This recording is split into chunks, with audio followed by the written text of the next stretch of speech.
নমস্কার বন্ধুরা, আপনাদের সবাইকে স্বাগতম জানাই আমাদের এই কৃষ্ণবাণী চ্যানেলে। আজকের এই ভিডিওটি শুরু করার আগে আমি আপনাকে একটি ছোট অনুরোধ করতে চাই। আপনি যদি জীবনে কখনো একা অনুভব করে থাকেন, যদি মনে হয়ে থাকে আমি ভালো মানুষ, তবুও কেন আমার জীবন এত কঠিন, যদি আপনার মনে বারবার এই প্রশ্ন আসে সবকিছু কি ভাগ্যের হাতে নাকি আমার হাতে কিছুই নেই, তাহলে অনুরোধ করব এই ভিডিওটি শেষ পর্যন্ত মন দিয়ে শুনবেন। কারণ এই চ্যানেলে আমরা শুধু কথা বলি না, আমরা কথা বলি জীবন বদলানোর জন্য। এখানে কোনো জটিল দর্শন নেই, নেই ভয়ের ধর্ম। এখানে আছে শ্রীকৃষ্ণের সেই অমৃত বাণী, যা ক্লান্ত মনকে শান্ত করে, ভেঙে পড়া মানুষকে আবার দাঁড়াতে শেখায়। এই চ্যানেল তাদের জন্য যারা হাল ছেড়ে দেয়নি, যারা এখনো বিশ্বাস করতে চায় জীবন বদলানো সম্ভব। একদিন অর্জুন শ্রীকৃষ্ণকে প্রশ্ন করেছিলেন, হে মাধব, মানুষের জীবন কি ভাগ্যের লেখা নাকি কর্মের ফল? এই প্রশ্ন শুধু অর্জুনের নয়, এই প্রশ্ন আপনার, আমাদের সবার। আমরা যখন ব্যর্থ হই তখন বলি ভাগ্যে ছিল না, আমরা যখন কষ্ট পাই তখন বলি আমার কপালটাই খারাপ। কিন্তু শ্রীকৃষ্ণ মৃদু হেসে বলেছিলেন, হে অর্জুন, ভাগ্য কর্ম থেকেই জন্ম নেয়। এই একটি বাক্য বুঝতে পারলে মানুষের জীবন বদলে যেতে পারে।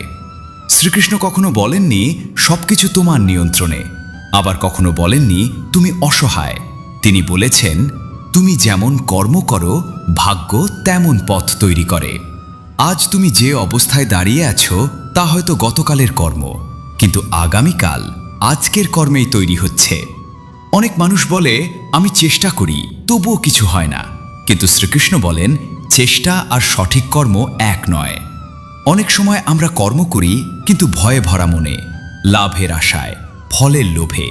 আর গীতায় শ্রীকৃষ্ণ বলেন, কর্ম কর কিন্তু ফলের দাস হইও না, কারণ ফলের দাস হলে কর্ম দুর্বল হয়ে যায়। একটা ছোট গল্প বলি। একজন কৃষক প্রতিদিন বীজ বুনে। সে যদি প্রতিদিন গাছ টেনে দেখে বড় হলো কিনা, তাহলে গাছ মরবে। কৃষক কাজ করে কিন্তু অপেক্ষা করে। এই অপেক্ষাই বিশ্বাস, এই বিশ্বাসই কর্মকে শক্তি দেয়। শ্রীকৃষ্ণ স্পষ্ট বলেন, যে মানুষ বলে আমি কিছুই করতে পারি না, সে আসলে নিজের শক্তিকে অপমান করে। আর যে মানুষ বলে সব আমি করব, সে ঈশ্বরকে ভুলে যায়। সঠিক পথ মাঝখানে। আপনার জীবনে যদি এখন অন্ধকার থাকে, তার মানে এই নয় আপনি ভুল মানুষ, তার মানে এই সময়টা আপনাকে শেখাতে এসেছে। গীতায় বলা হয়েছে, কষ্ট মানুষকে শাস্তি দিতে আসে না, কষ্ট মানুষকে তৈরি করতে আসে।